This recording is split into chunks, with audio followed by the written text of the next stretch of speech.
नमस्कार दोस्तों। आम चुनाव के चुनावी शोर के बीच कन्याकुमारी के विवेकानंद मेमोरियल में प्रधानमंत्री मोदी की ध्यान साधना जारी है। पीएम मोदी विवेकानंद की प्रतिमा के सामने ध्यान लगा रहे हैं। कन्याकुमारी में पीएम मोदी का 45 घंटे का ध्यान है और ये ध्यान साधना कल यानी शनिवार शाम तक चलेगा। पीएम मोदी अगले 35 घंटे तक मौन रहेंगे। इस 45 घंटे के कठोर ध्यान में ना तो वे अन्न ग्रहण करेंगे और ना ही किसी से बात करेंगे।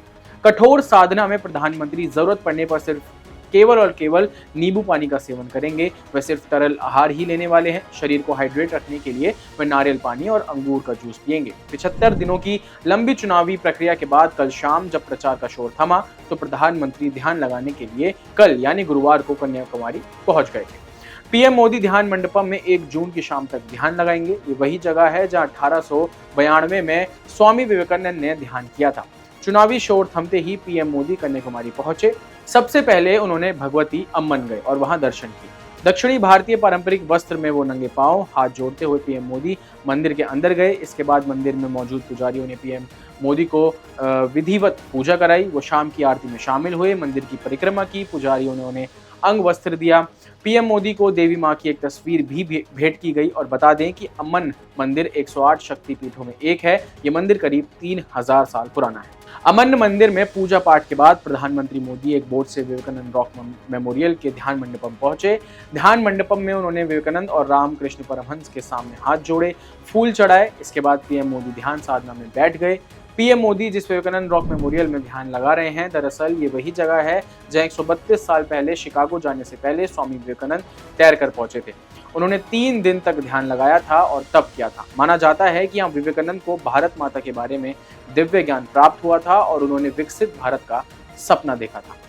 अब खैर ये तो बात हो गई कि प्रधानमंत्री मोदी ने क्या करा और अब वो आगे क्या क्या करने वाले हैं। कई लोग और विपक्ष इसे आचार संहिता का उल्लंघन करने के नजरिए से भी देख रहे हैं। हालांकि विपक्ष का कहना है कि ये एक तरह से साइलेंट कैंपेनिंग है और आचार संहिता लागू होने के बाद ये करना सरासर गलत है। जहां कांग्रेस के राष्ट्रीय अध्यक्ष मल्लिकार्जुन खड़गे ने कहा, सुना है कि वो अब दूर कहीं चले गए हैं, परिणाम आने से पहले तपस्या के लिए दूर चले गए हैं।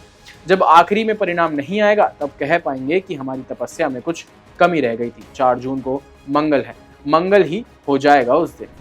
आपको बता दें, चुनाव में पोल से पहले वाले समय को साइलेंट पीरियड कहते हैं, जिसमें 48 घंटे पहले पोल्स का कंक्लूजन आने से पहले किसी भी कैंडिडेट या फिर पॉलिटिकल पार्टी को प्रचार करना अलाउड नहीं होता है। Section 126 of representation of people act 1951 के अनुसार सभी इलेक्शन कैंपेन इस समय बंद हो जाते हैं और इस समय यानी साइलेंस पीरियड के समय जहां मीडिया पर भी रिस्ट्रिक्शंस लगाई जाती हैं कि वे किसी भी तरह का प्रचार या किसी भी तरह से जनता को इन्फ्लुएंस नहीं करेगी किसी भी अपने एक्ट से।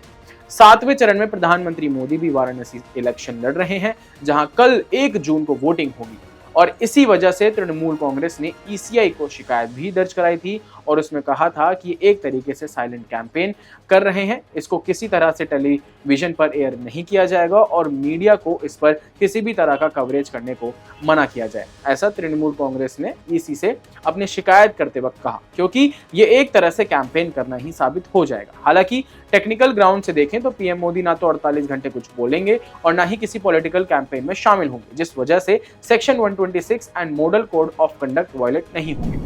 हालांकि पीएम मोदी ने ऐसा पहली बार नहीं किया है, वो पहले भी करते दिखाई दिए हैं।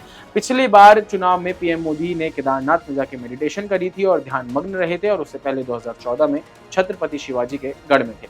अब देखना यह होगा कि पीएम मोदी के इस एक्शन पर ईसीआई क्या कहती है।